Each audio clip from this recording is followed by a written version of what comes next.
Duet, a Percabeth show choir, alternate universe, fanfiction, part 2. 2 weeks later, Annabeth finally started seeing Percy in a positive light. All of the little things that he did that originally annoyed her because she had brushed him off as slavish and annoying. But then they became actions that she understood he did because he was just trying his best. She knew she was prone to quick blink and you'll miss it judgments, but now knowing what she did before, Annabeth actually had respect for Percy. Well, some, at least. She had no respect for his smirks and snarky quips. She wanted nothing to do with his easy demeanor around their directors and the way he slumped his shoulders as he walked around. Any decent person should stand up straight lest they want back pain in their future years. Percy often tapped his feet and not to a rhythm, and that made Annabeth growl with annoyance. No, she had no respect for all of these still annoying habits that Percy had. However, she had respect for the actions he consciously made. She respected his willingness to do what he needed to do to help everyone succeed. She respected his diligence when given instructions. And most of all, she respected his loyalty to his commitments. Percy had very clearly given his word to 2 activities, and he was still holding on to them strongly. Over 2 weeks, Annabeth learned to ease off of him and his often tardiness. They were still annoying. That still hadn't changed, but she found a way around them. She communicated with him on the days she knew he had practice. And as it turned out, nearly every time they scheduled a duo practice fitting her schedule, it cut into his. Now that happened less often, and it made him a lot more bearable when he wasn't strolling in late every day. They had become civil, or at least for Annabeth they had become civil. Percy had always seemed laid back and easygoing with her, so she at least could now smile at him without forcing her muscles to do so. Alright, you two are picking this up very nicely, their choreographer, Miss Aphrodite said with a grin on her face. Annabeth nodded and sent a look to Percy. He was tired, to say the least. Going from an 1.5-hour swim practice and then to dance practice was wearing on him very clearly. I really do like the lift, but we hadn't gone far enough with Luke for me to give this any real critiques, but I'd like you to lift her a bit higher. Remember, it's supposed to be only you two in the entire world, and she is your entire world, Miss Aphrodite said. Also, make sure you look at each other on the last beat. Everyone will be watching, and it will be like a human spotlight when everyone's heads turn. She was very clearly pleased with her vision for the show, and Annabeth could agree that it would look magnificent, if they could pull it off, at least. Annabeth's eyes flickered over to Percy, and she could see the tiredness dripping off of him. Can we have a quick water break? She asked without realizing she was doing so. Miss Aphrodite flashed her eyes to the clock. Oh my, it's already been an hour. Yes, please, go take a 15-minute break, she said before waving off to talk to Brunner. Upon hearing her words, Percy dropped to the floor and let out a sigh. Annabeth stared at him, completely perplexed. A minute later, Percy noticed her eyes and turned his head to look at her. His green eyes pierced her mind like a spear, and she had half a mind to squeeze her eyes tight because it felt like he was intruding on something deep in her soul. I'm so tired, Percy complained. Annabeth snorted. Wow, I had no idea, she said sarcastically. Percy squinted his eyes at her. We had the New York set. I want to die. He rolled onto his back and threw his arms into the air. Take me, sweet kiss of death. I will forever thank you for this service. Annabeth blinked at him. Had this kid just lost his mind in front of her? What on earth is the New York set? She asked him. Percy moaned in pain. Stop. You're giving me PTSD from it, he said, wincing. The New York set is basically a swimmer's nightmare. What we do is put 3 minutes on the clock, and you need to swim a 200 in that time. And then when it's up, you get 2 minutes and 59 seconds to swim the 200, and then you just keep going. 2 minutes 58, 2 minutes and 57 seconds, and so on. If you can't make the time, you drop a 25 and just keep swimming. Annabeth cackled, whisper singing the Dory song with the same words.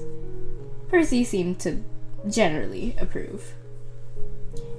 It's like a never-ending torture device. You have to just keep swimming and swimming and swimming and swimming and swimming and going till the clock hits 0 and you pray to drown, he explained.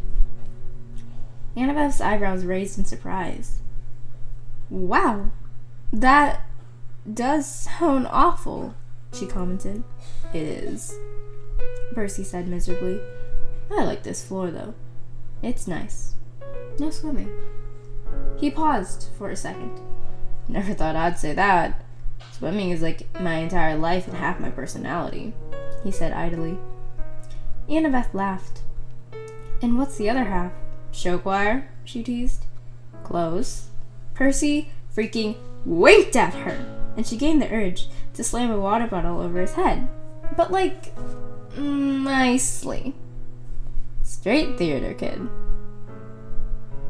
That certainly caught her off guard. Seriously? Annabeth gaped. Percy nodded. I was not expecting that. I know. Actually, that's not true, he said cheerfully. But I think it's fun whenever I tell people that. Their reactions are hilarious. Annabeth scoffed, but he smirked back at her. I'd say the other half of my personality is sleeping. For some reason, that doesn't seem surprising, she commented dryly. Percy laughed. I didn't think it would. Before they knew it, the 15 minutes were up, and it was back to doing lifts. Percy barely dragged himself off of the floor, and for a moment, Annabeth considered just pulling him up himself. Mr. Brunner seemed heavily amused by Percy's refusal to get up, while Annabeth stood next to him and demanded that he get on his 2 feet. She noticed Brunner and Miss Aphrodite whispering to each other. What were they talking about? All right, Percy. Stop your joking around before she outright ends you, Brunner finally said. Percy seemed to roll his eyes, but got up. Annabeth smacked his arm, much to the director's amusement.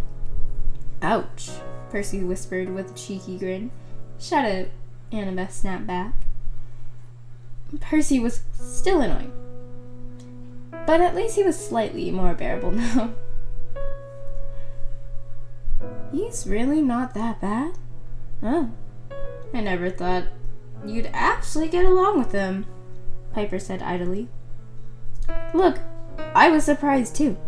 I honestly planned on hating him for the rest of the season, but now I can't, Annabeth huffed. The boys were practicing their song with Mr. D, their other choreographer, so the girls could all take a break. They were allowed to talk so long as they're quiet and not distracting. For the most part, the girls had split off into the hallways of the dance room, but Piper, Annabeth, Selena, and Hazel had decided to all stay in the auditorium and watch the boys practice. It was always entertaining, and on an occasion, someone would take a little tumble off the blocks, sometimes by accident, and other times just for the shock value. So, how was he as a partner? Now that we know he's not a total jerk and flake? Selena asked. Annabeth bit her lip and thought back to their practice on Saturday. He's not bad, she admitted. As it turns out, we blend together really well. Our voices are better matched for each other than me and Luke's. We sound really, really good. And that wasn't even a singular opinion from her. Mr. Brunner had readily admitted it to them the other week.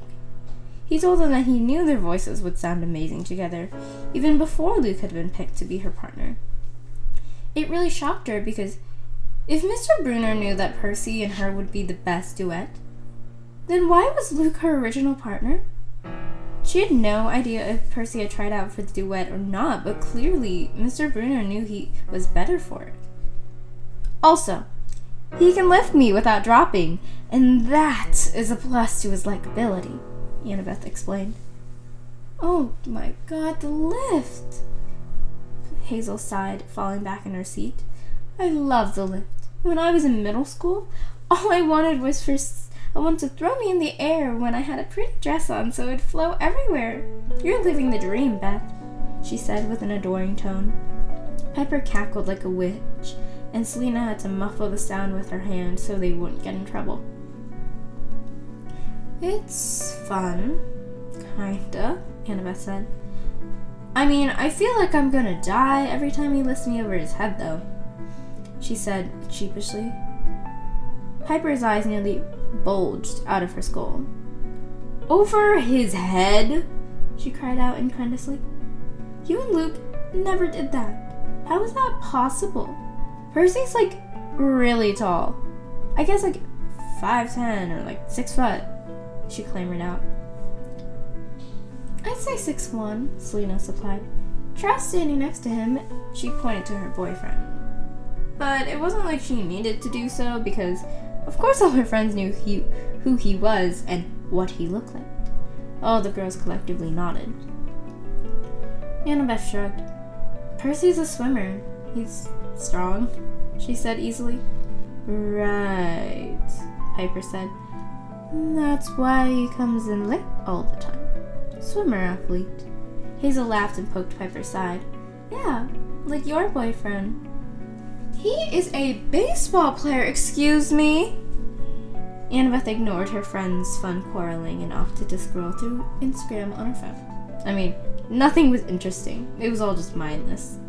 She only looked up when she felt a nudge to her side and saw Selena with kind eyes. So he's not awful, Selena said quietly, eyes watching Percy as he danced and sang his part. Annabeth took in a breath and nodded. Knows what he's doing. Not bad on the eyes. Certainly committed. He's better than Luke by a long shot. I wonder why he never got it up front. I wonder why he's never in the front. Honestly, Annabeth wondered that too. She often wondered why a boy with such a wonderful voice and not too shabby dance moves was shoved to the back in every song. If it weren't for Luke getting suspended, Percy would have stayed in the back of the choir during the ballad. He was, and Annabeth refused to admit she even thought this way, a shining star, but was stifled at every single turn. She kind of wanted to know why. There wasn't a good reason for him to do so. He didn't have stage fright, he wasn't clumsy, he wasn't constantly gone for entire practices, and he wasn't awful. So why was he always so hidden? Luke was sort of the worst, Annabeth admitted to Selena. The black-haired girl laughed. Gosh, all he was good for was making the perfect blonde couple, Selena teased, earning an eye roll. Really though, Percy's great at his role and he seems nice. Annabeth scoffed. He's a little too nice. I can deal with him, but he's still annoying as ever with all of his little habits. He has no idea how to be professional. He's always standing around with a smirk or a grin on his face. I swear, he's going to be one of those boys who show up day of competition without his shoes. Selena laughed. Maybe give him more credit than that. Maybe. The truth was, Annabeth knew that Percy was, despite how he presented himself, on top of all of his work and everything that was expected of him. She just wanted a reason to keep getting annoyed by him at every turn. And for some reason, for what that reason was, she didn't even know. Ugh. Annabeth was ready to slam her phone onto the ground. Her family was irritating, to say the least. There was a reason she preferred to stay at her mother's house rather than her father's. Alas, he lived closer to school. Her brothers weren't even 13, and her stepmom wanted to take them out and teach them how to drive. With her car. Sure, it wasn't as new, but it wasn't their car. Annabeth's mother bought it for her. And what was worse was that her stepmother came to her school during her practice hours to take the car using her spare keys that she kept locked in her room. That meant the woman had invaded her privacy, taken her property without permission, and now gave it to two 12-year-old boys who would probably try to drag race with it. If there was a single scratch, Annabeth would be the one that had to pay for it and get chewed out for something that she didn't even do. How on earth was she supposed to get home? You okay? Percy asked. Annabeth looked at him and sighed. Yeah, she was not fine in any way, shape, or form, but whatever. You look like you want to murder someone, he commented. Maybe I do, Annabeth said under her breath. I say go for it. Enabler. I do try. That's not a good thing. Percy winked at her. To some people. He noticed her eyes were trained on the parking lot that now only had 4 cars in it. His eyebrows furrowed in confusion. Hey, you drive here. Where's your car go? It's bright white, right? He snickered a bit at the rhyme, but his words were genuine. Annabeth sighed and rubbed her temples. Yep, and it's now gone. Percy looked near furious, and Annabeth almost stepped back. He looked scary. It was a surprise to her that he could look that way. We have to report that someone stole it, he said firmly. Annabeth shook her head much to his confusion. No one stole it. My stepmom took it, she said flatly. Percy stared at her like she'd just grown 3 heads and then let out a string of curses. Annabeth nodded in tired agreement. Yeah. Let me take you home then, Percy insisted. I have no idea why your stepmom took your car when you're not even home, but you need to get home, so I'll take you, he said, noticing the skeptical look in her eyes. Come on, I'm not that bad of a driver, he said in a teasing voice. I've never been in an accident. Her eyes narrowed at that. That's not the mark of a good driver. That just means any of your mistakes just haven't been caught. Percy let out a laugh. I guess you're right, but really, it's gonna be dark soon, and this is not prime walking temperature. He tugged on her arm till she reluctantly went with him. Fine, Annabeth sighed, getting into the car. You won't regret it, Percy said with a sing-song voice. Because I'll die before I do? Percy stared at her with a deadpan look. Yes, that's exactly why.